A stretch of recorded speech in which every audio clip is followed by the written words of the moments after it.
When I was in elementary school, I took in a homeless little girl as my sidekick. She slowly grew up, turning from an ugly duckling into a swan. But as time passed, I realized the love buried deep in her heart had only grown stronger. Vaguely, I remembered that taking me kayaking had been entirely accidental. That afternoon, the weather was lovely. I was wandering aimlessly through the park when I spotted a little sootball. Standing on tiptoe, she leaned over a trash can, searching for something. Little sootball's clothes were full of holes and grime. She wore ill-fitting sandals and was thin as a sheet of paper, as if a gust of wind could knock her over. After fumbling around for a while, she finally found a rotten piece of apple and raised it to her mouth. I shouted to stop her. She flinched in fright, then turned and looked at me pleadingly. Her skeletal hands opened slightly, begging me for food. I took some snacks from my pocket and offered them to her. She shook her head. She motioned for me to drop them on the ground. After eating my snacks, little sootball followed a short distance behind me, always keeping her distance. I turned back and glared at her. She would not be deterred. Her tangled hair covered half her face. On that filthy face, only her clear eyes met mine with pitiful longing. I could not stand that look any longer. My heart was too soft. So I asked her, "Don't you have a home?" She nodded, then shook her head. I was completely confused. "Then why are you following me?" Her voice was hoarse. Her cracked lips moved hesitantly for a long time, before she finally forced out a few slurred words. "Work?" I did not understand then. What did following me have to do with working? How were the two connected? I only thought she might want me to be her boss. So I beckoned her over. "All right, from now on, you're my sidekick.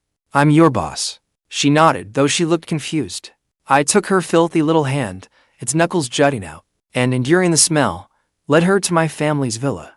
The housekeeper, Nanny Liu, gasped the moment she saw her.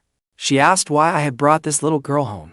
Still holding her hand, I said, "She's my sidekick." Little sootball stammered too. "I can work." It was only one more mouth to feed. So little sootball stayed with us as a guest for the time being. I gave her a bath.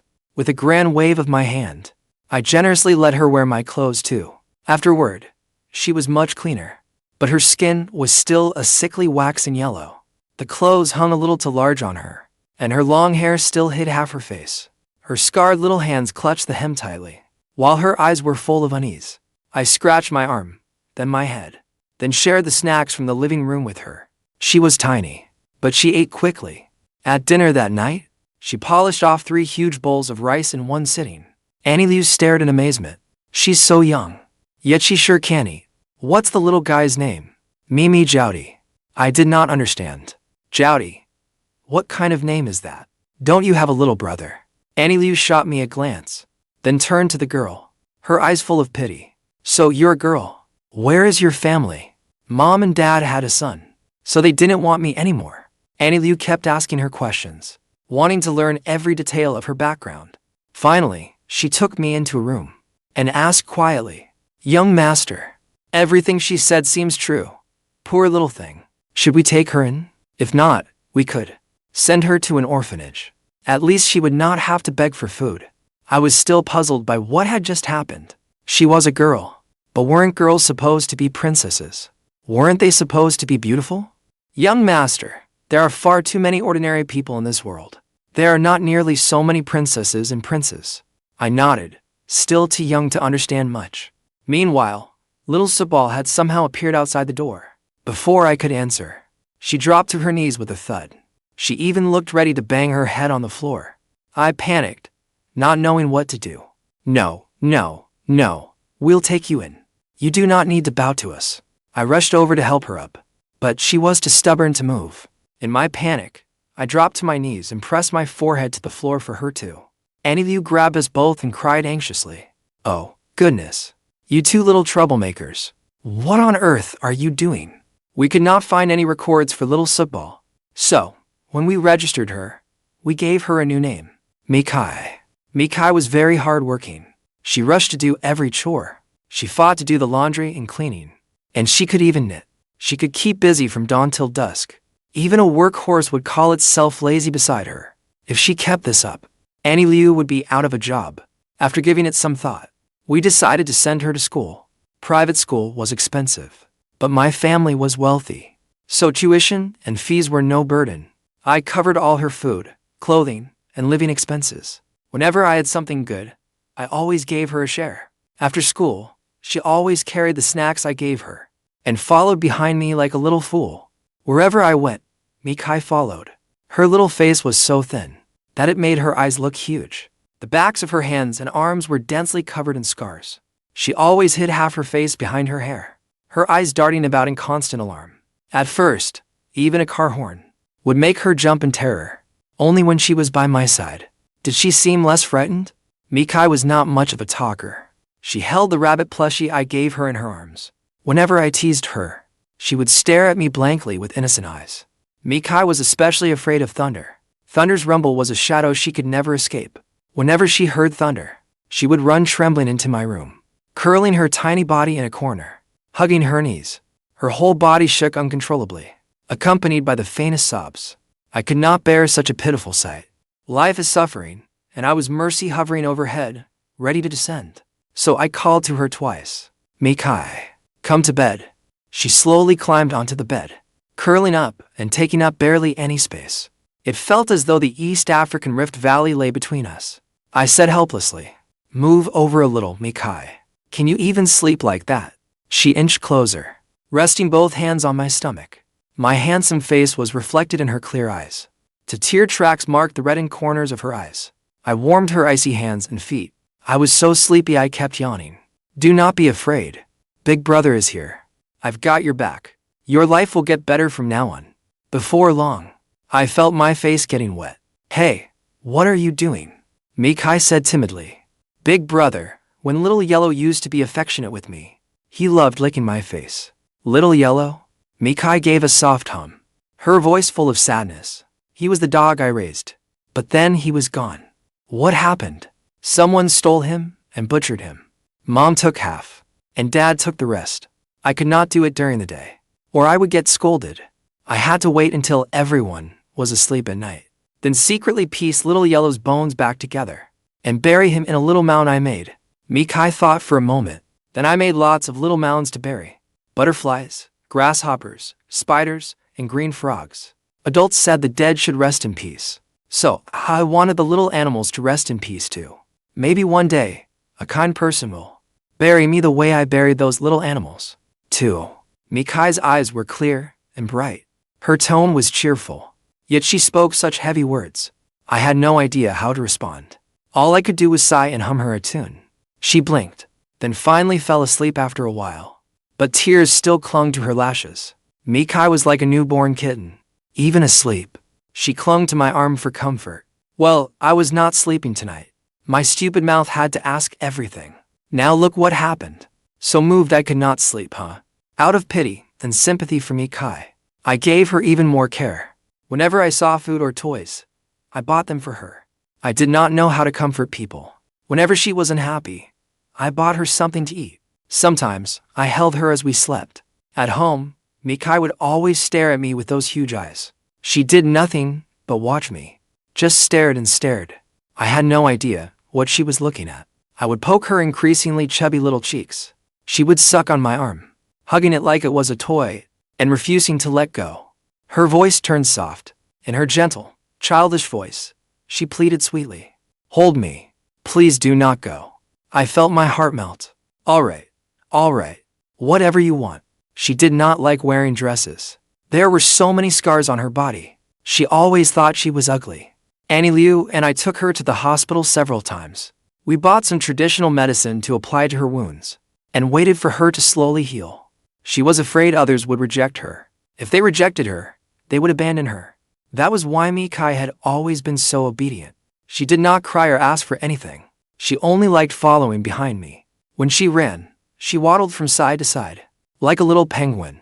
On the way to school, I held her hand whenever we crossed the street.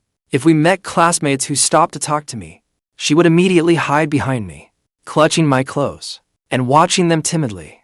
For Mikai, I gave both money and effort. Whatever I had, I gave her. Even if I did not have it, I would find a way to get it for her. I really was a great big brother. She had all the food she could eat, with no shortage of toys or snacks. Eat, sleep, eat again. She was bound to shoot up fast. The results were obvious. Mikai gradually became more cheerful. Her little face became fair and clean, soft and chubby, like a princess. She got along wonderfully with her classmates at school, and was no longer afraid of people. Her grades soared, but I still thought she was a little silly. If she was not silly, why did she keep licking me? She could not kick that awful habit. When I woke up in the morning, my face was still covered in drool. It was so wet that touching it gave me goosebumps. Mikai, are you a complete idiot? Why do you keep getting drool all over my face? What exactly are you trying to do? Did you hear what I said? Mikai, stop messing around. I cannot breathe. Stop licking me. It took all my strength to push her away. Mikai then sat down in a chair, looking at me with tears in her eyes. At that moment, I looked like a heartless cat. Mikai, what are you looking at? I got up and put on my coat. Her dark eyes darted around. Then she said through a sob, Big brother, everyone in class says I am your little wife. That is a barefaced lie. Those kids just run their mouths, spouting nonsense all day. It is complete garbage. I asked Mikai, do you think I treat you that way? She fidgeted uneasily with her fingers, her head lowered, while her eyes looked up at me. Do you, big brother? Like hell I do. You little idiot. Do not overthink it. It is not true. Remember, you are your own person, not anyone else's possession. Understand? I stepped closer, about to ruffle her hair. Mikai instinctively ducked her head. Then, remembering it was me, she stiffly raised it again. I could only pat her shoulder. Tomorrow, I will have Annie Liu speak with your teacher. We will set those rumor mongers straight. If they are so tough, they should go fight tigers in the mountains. What is so impressive about bullying girls? Mikai said nothing, only grinning foolishly at me. Her two dimples showed faintly. Her little mouth kept chattering away, utterly adorable. After Mikai started middle school, it was as if she had suddenly woken up. All her former silliness vanished.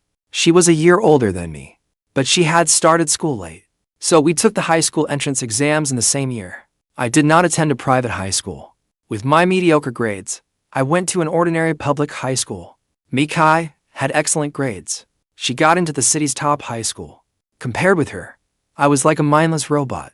After starting high school, she gradually became more mature. Her youthful face began to show the makings of a beauty.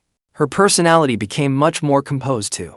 As they say, girls change with every year they grow. That little girl who once hugged a stuffed toy and ran after me had grown into a graceful young woman. But Mikai was still terrified of thunder. Thunder was like her natural enemy. She was still afraid of it. Even after growing up, nothing had changed. Because of that, I did not let her live at school. My bedroom was directly across from hers. I hardly ever locked my door, so she could run into my room for shelter during thunderstorms. Whenever I was half asleep at night, she would always sneak in. When there was no thunder, she said she was afraid of the dark. When it thundered, it was even worse. Every time I told her to leave, she would beg me with tears in her eyes not to send her away. She would even say how well-behaved she was. In the end, I always softened. I could never bring myself to throw her out. Then, while I was sleeping soundly that night, I suddenly felt an incredibly soft stuffed doll under the covers. It smelled like body wash. Something seemed to be fussing around. My face was damp and so itchy that my cheek twitched. I was so annoyed I could speak even in my sleep. Mikai, what on earth are you doing? Why are you still awake? I startled her into crying out. After a long while, she finally spoke. Of course I am sleeping. Mikai's voice was barely louder than a whisper, but at least she did not cause any more trouble. This happened a few more times after that. She seemed determined to test my limits. I was beyond fed up, so I locked my door immediately. The next night, Mikai knocked on my door, crying that she was afraid of the dark. She wailed nonstop, loud enough to wake the dead. The neighbors would think I had done something unforgivable. After all those years together, she knew I would never lay a hand on her. The harshest I would get was a slap on the palm. Mikai was grown up now, so she was not scared at all. The moment I opened the door, she stopped crying. Then she desperately squeezed inside. There was no stopping her. I struggled, resisted, and begged her, but none of it worked on Mikai. She really knew how to handle me. With just one look, she knew exactly how to handle me. Even worse, she would turn it around and feed me empty promises. I was no match for her. I meowed, yet she was somehow still not satisfied. She even wanted me to make faces. What? Stealing my spot and my pillow and making me hum you a lullaby is not enough. Now I have to cheer you up too. Fine, I can do that too. Oh, come on. Get lost. Mikai's top high school was right beside my public school. Both were close to home. Home was about 1 kilometer away, but her school let out half an hour later. So I went to wait for her at the school gate every day. I really had no choice. If I did not wait for her, then once she got home, she would start wailing again. Just hearing it gave me a headache. Her voice was cool and lovely, like a lark's song, but when she wailed, she sounded like a ghost. That shrill voice was terrifying. She was different outside than she was at home. She acted aloof around others. From a distance, she even looked quite proper. I heard plenty of people at school confess to her, but she did not accept a single one. Some started slipping love letters into her backpack. One time, she unknowingly pulled a love letter from her backpack. Our eyes met. We both looked completely stunned. What shocked me was this. Do kids not hide their puppy love from family anymore? Was she really this open about it? This bold? As the saying goes, an older brother is like a father. I was not her older brother, and we were not even family, but we had known each other for years. That practically made me half her father. And now some no-name punk was about to steal my daughter away. How could I not be heartbroken? Some punk steals your daughter, and a father's tears never dry. Wait, I can explain. Mikai was clever. She covered my mouth before speaking. Someone used a dirty trick and slipped it into my backpack. I did not accept it. I pried her hand away. I believe you. I believe you. Open it. Let us see what it says. No. Yenmo. It was not written for you. Why should you read it? I glared at her, pretending to be angry. Is that any way to speak to your dad? Just pretend it was written for me. No one has ever written me one anyway. Let me pretend it is mine. Give it to me. Or forget about dinner. Mikai put her hands on her hips, her face full of defiance. Get lost. Now you are my dad again? You always have to stick your nose in.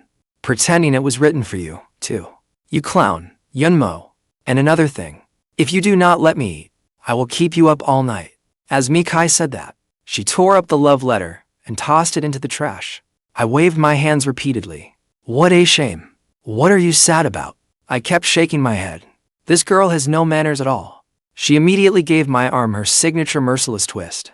It hurt so badly I bared my teeth. You are always messing with me. No one has ever confessed to you? I shook my head and waved my hands. I am not telling you. Ow, ow, ow. Stop twisting me. I was wrong. Ow, stop twisting me. As Mikai's eyes flickered, a trace of undisguised delight spilled through. It is best if no one has. With grades as awful as yours, you should be thinking about raising them. After the college entrance exam, you will just be a stay-at-home bum. I rubbed my twisted arm and said gloomily, then I just will not go to college. I have a little money anyway. If I do not marry or have kids, it is enough for me. I shot her a look of utter disdain, feeling even more depressed. What? Are you planning to live off your dad forever? Why are you twisting me again? I was wrong, truly. Sister Mikai, please stop twisting me. At dinner, I sat in my chair, scowling at the purple-red bruises on my arm. Meanwhile, the culprit was stuffing her face. All I felt was bleak despair. Mikai was growing more beautiful by the day. Her eyes were like autumn waters, her brows and eyes soft as silk, her skin fair as snow, her face like a flower. But she kept spraying food everywhere as she talked, all while snatching the freshly peeled crayfish from my bowl. I looked completely indignant. Then she twisted me again. I had truly had enough. Sigh. The obedient, sweet, kind-hearted little Mikai from before was long gone. Now all that remained was Mikai, the reigning queen of arm twisting. Some people may be alive, but they are already dead inside. Dead inside from all the hurt. My grades were terrible. By senior year, they were an absolute disaster. There were 1,000 students in the mock exam, and I ranked 700th. Last year's cutoff was the top 500. I had tried hard to study and listened attentively in class, but the moment a teacher started talking, I fell asleep. The teacher's voice worked better than any lullaby. Math class was the worst. The teacher could not explain fast enough to beat how quickly my eyes shut. Mikai and I were worlds apart. She was in the sky, and I was on the ground. Her grades were exceptional. The walls at home were covered in her certificates. She easily ranked in the top 10 at her elite high school. But her luck was awful. In her second year, she entered a physics competition. She placed 41st nationwide, but only the top 40 qualified for direct university admission. She missed it by 1 place. She was upset about it for half the day. Meanwhile, I was delighted for half the day. Then I could not be happy anymore, because I laughed at her too loudly. Mikai twisted me mercilessly. In senior year, she entered the physics competition again. Unexpectedly, she came in 41st again. Her guaranteed admission fell through again. This time, I did not laugh at her. Yet she still twisted me. Her reason was that she was in a bad mood. Seeing me wandering around the house just annoyed her, even without guaranteed admission. With Mikai's grades, she could still get into a top university. The competition route would have gotten her accepted sooner. She barely practiced problems, yet her math grades were still outstanding. She rarely memorized vocabulary, but remembered every word after one look. She could drive chemistry formulas without memorizing them. Mikai was simply too talented. Whenever she had time, she taught me methodically. Although our subject selections differed by 1 course, she only needed a few days of reading and some research to master it. The gap between people is this. While you are building the Tower of Babel in the clouds, I am still on the ground, learning the shapes of letters. A genius is a genius. She could explain the problems that stumped me in minutes. She even had time left to assign me homework. Naturally, I did not want to do it. So, she bought a ruler just to discipline me. She used it to smack my palms. If I did not do my homework properly, I would get my reward. From that day on, I suddenly became a model student who loved homework. Under her tireless teaching, I practically became a generation younger. Obedient as a grandson, her temper got much worse. Sometimes she would stand beside me, staring at me in utter disbelief, as though she wondered how a brain like mine could ask such idiotic questions. After years of effortless academic success, teaching me became the blemish on her record. Like creating a new world from chaos, Mikai slowly raised my ranking. For 100th, 200th, 80th. In the end, I scored 550. That was enough for a public university. I could finally breathe easy. All credit goes to Mikai, my dad. I was completely carried by her. She was the most valuable player. Mikai scored 711 overall, putting her in the national top 10. Before the results were even released, university admissions offices were already calling her. They had already discussed every major with her. Mikai helped submit my university applications. I truly knew nothing about schools or majors. She volunteered herself and handled it all for me. During the 2-month summer break, she chose to work as a tutor. I got a job at a milk tea shop. At night, she came to buy a drink. Our eyes met, and we shared a knowing smile. Whenever the manager was away, I loaded her drink with toppings. I kept piling on toppings until I got sick of it. We ate and drank like we'd forgotten our roots. That summer, I got Mikai a bank card. It held more than 200,000 yuan. Most of it was from her scholarships and competition prizes, along with the allowance I gave her. She did not want it at first, but after I sternly warned her, she reluctantly accepted it. After all, she had grown up. It was time for her to live for herself. I began deliberately keeping my distance from her. Mikai sensed something too, but she only fell silent for a moment. When it was time to register for college, I drove her to the school gates. I rambled on with one reminder after another. I worried she would not eat well or dress warmly enough. I worried she would not sleep well either. I worried about everything. I could not stop thinking about it all. But goodbyes always come. Mikai lowered her head without a word. When I was truly about to leave, she clutched tightly at me instead, as if she had finally made up her mind. Can I rent an apartment? I really do not want to live on campus. Then I will not get to see you. I want to be with you. I teased her. Oh, please. Come on, let go. You are already in your 20s, and you are still pulling this. When you get married, am I supposed to live with you too? All right. Call me if anything happens. My university is close to yours. What are you worried about? I comforted her, stroking her head. Then I forcibly pried her hand away. Mikai wanted to say more, but I cut her off. I'm leaving. See you during break. I waved to Mikai, but she stood there quietly. Even after I got into the car, Mikai remained frozen in place. Her hair fluttered in the wind, her expression downcast, like an abandoned child. Only when I saw a volunteer, helping her with her luggage, did I drive away with any peace of mind. After reaching my dorm and unpacking, I lay down on my bed. My phone kept chimming. When I checked it, the messages were from Mikai. I stared at the 99 unread messages for a long time. In the end, I only replied, "Good night." Then my phone rang again. I did not look. I set my phone aside and went to sleep. My heart felt unbearably heavy. I thought for a long time, but it all ended in a sigh. I fell asleep late that night and slept restlessly. In my haze, I had countless dreams. They all ran together, their images impossible to forget. I dreamed of my father and mother. They were arguing viciously, each blaming the other for their mistakes. They had both cheated during their marriage. I stood between them, a burden they both wanted to avoid. It was a loveless marriage arranged between two families. What it produced was not a child born of love, but a fruit nurtured by hatred. The court gave custody of me to my father, but my stepmother treated me terribly. From the beginning, she said viciously, "A beast like you. Your father does not care about you, and your mother does not love you.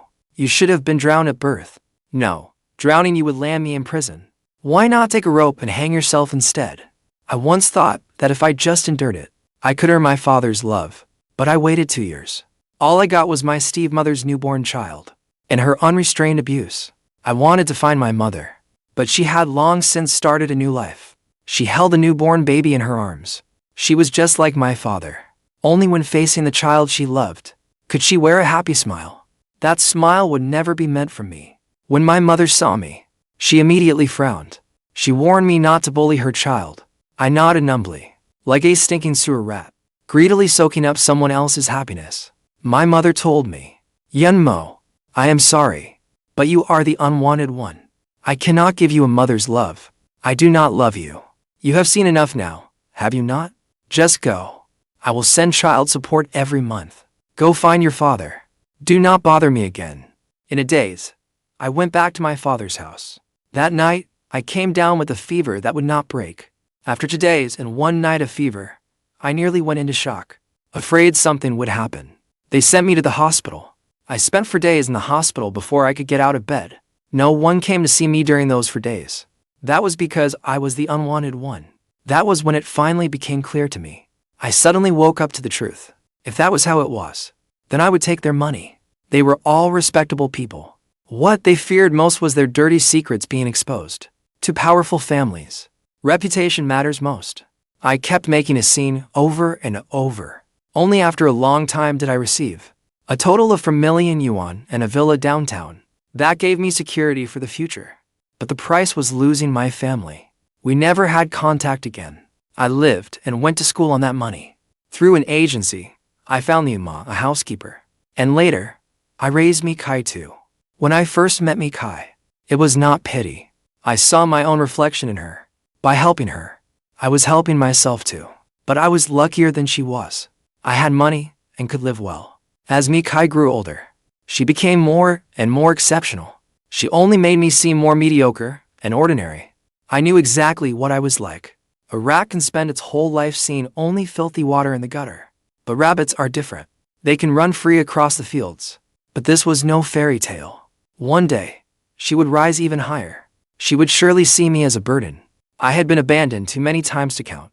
I could not risk it again. And I did not want to be that filthy rat. I would not let anyone control my life. My fate is mine to decide, not heaven's. The world is vast. I wanted to claw my way out too. So, romance was out of the question. I did not even understand what love was. How could I carelessly promise love to someone else? In my haze, I dreamed of Liuma. Liuma's life had been difficult too. She came from a rural village, and she was a single mother. Raising her daughter had taken everything she had. So, she went to the city to work as a housekeeper, hoping to leave her daughter some savings. Liuma's daughter married and settled in the city. Then she gave birth to a baby boy. Liuma had planned to quit and go home to care for her grandson. But she could not stop worrying about us. So, she divided her time between both homes. It was not until I finished my college entrance exams that she officially ended her career as a housekeeper. Whenever she had free time, she would show me photos of her grandson. Her face would light up whenever she spoke of him.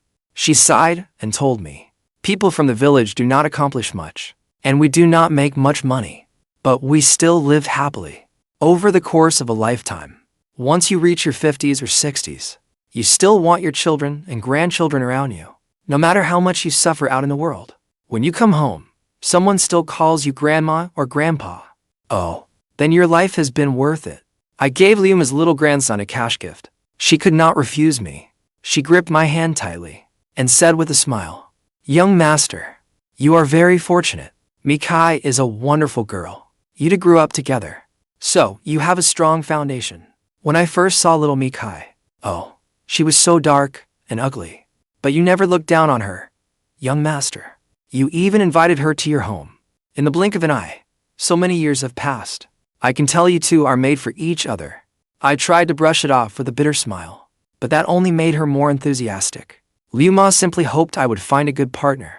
My dreams became more and more chaotic. Tears slipped down my face without my knowing. They soaked my pillow. Slowly, the pillow dried. But can tears flow back just because the pillow dries? No. Like the tears, the past could never return. Those irretrievable memories flickered through my mind like stars. As they flickered, somehow, we grew up.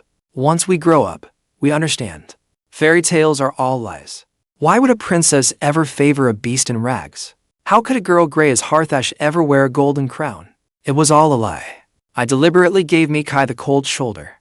At first, Mikai told me when she woke up, went to class and got out of class, or even ate a meal.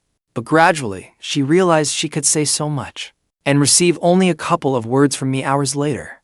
After that, she understood. She messaged me far less often. Then, on Friday night, she sent me an emoji, then cautiously asked me, "Yunmo, are you dating someone?" When I saw her message, I decided to put an end to her hopes. Better a clean break than prolonged misery. After a long while, she replied, "Are you going to start dating? Is there someone you like?" After that, she did not speak to me again.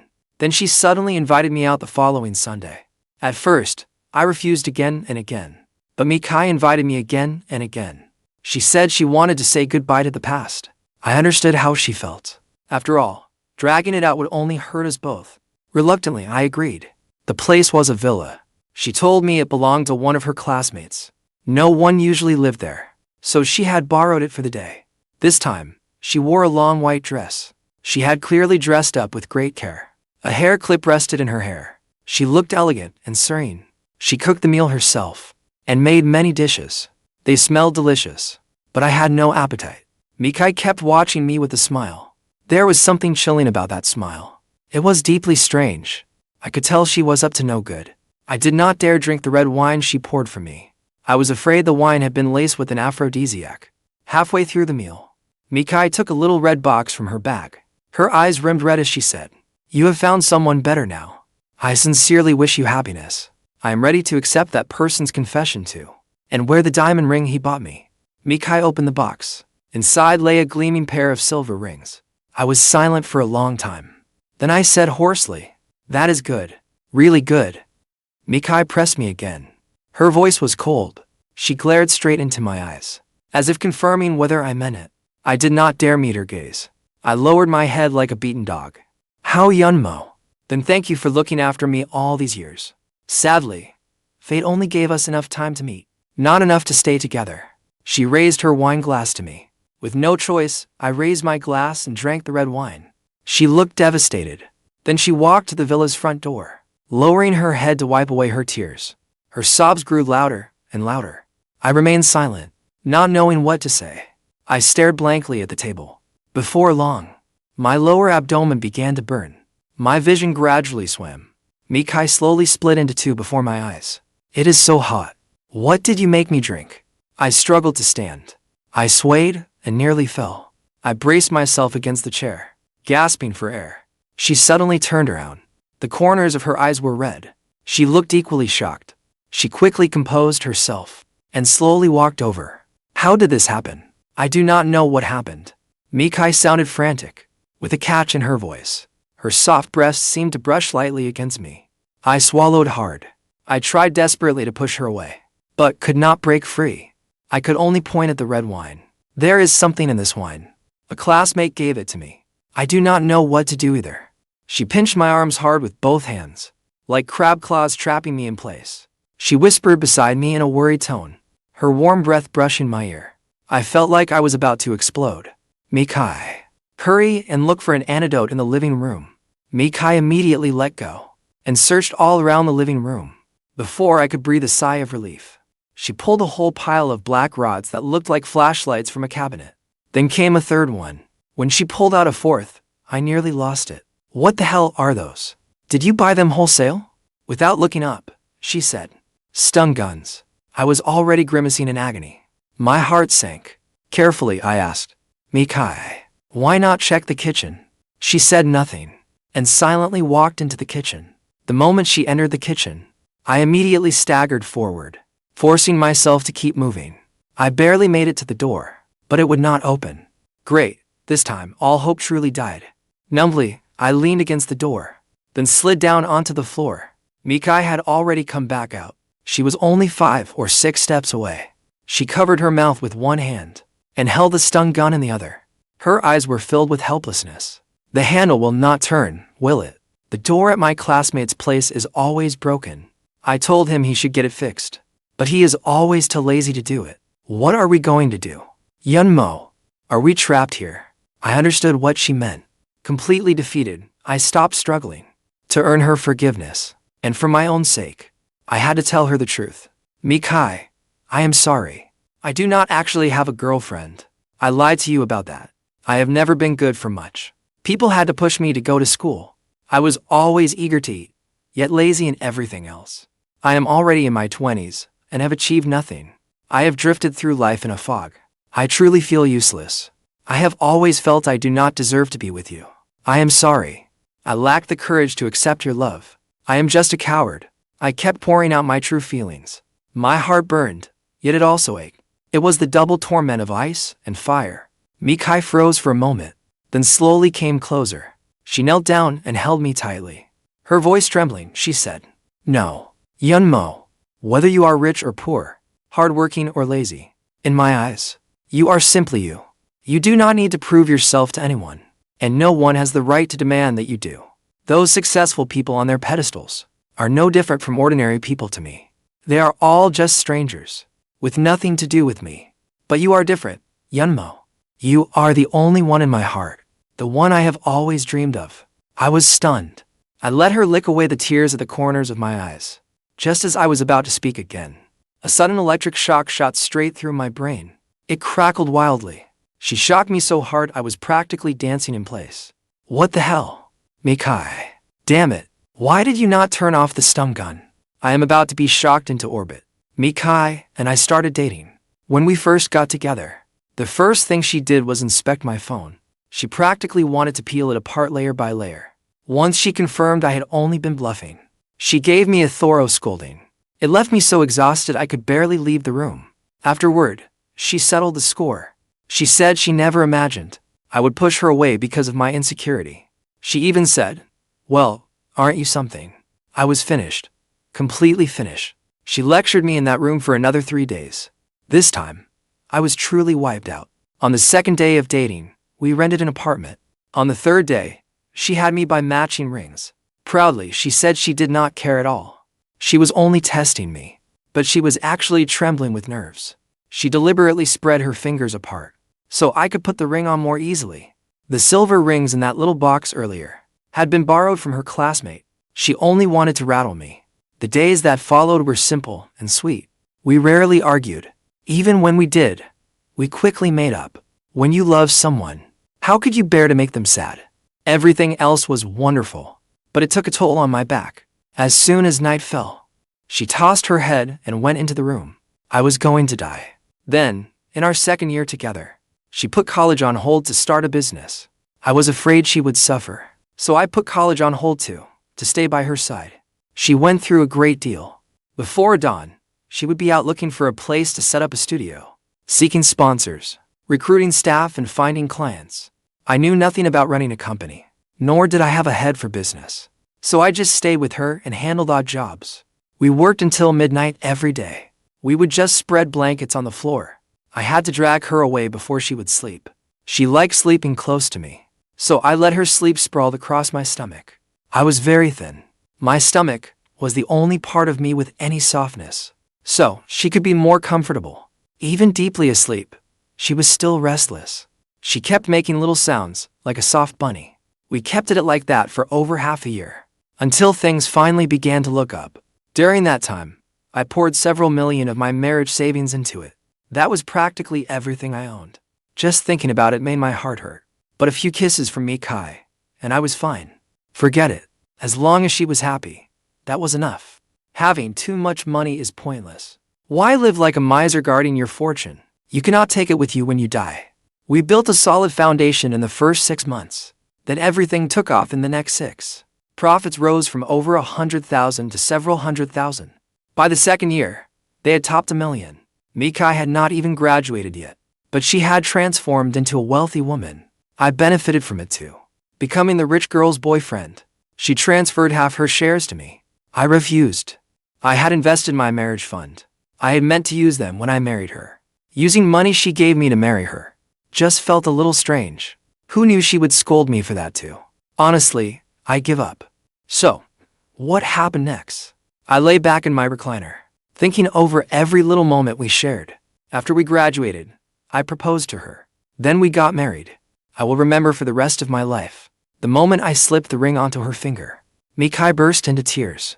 She was such a strong girl. She never cried over hardship, or the misfortune of her birth, or the struggles of starting a business. Yet in her moment of happiness, she finally wept tears of joy. All her past pain and suffering came to an end in those tears. She shed her final tear of sorrow, and her first tear of happiness. I did not cry. It would have been embarrassing. All right. I just got some sand in my eyes. Life went on. Little by little, we had a home of our own. We had beautiful wedding photos.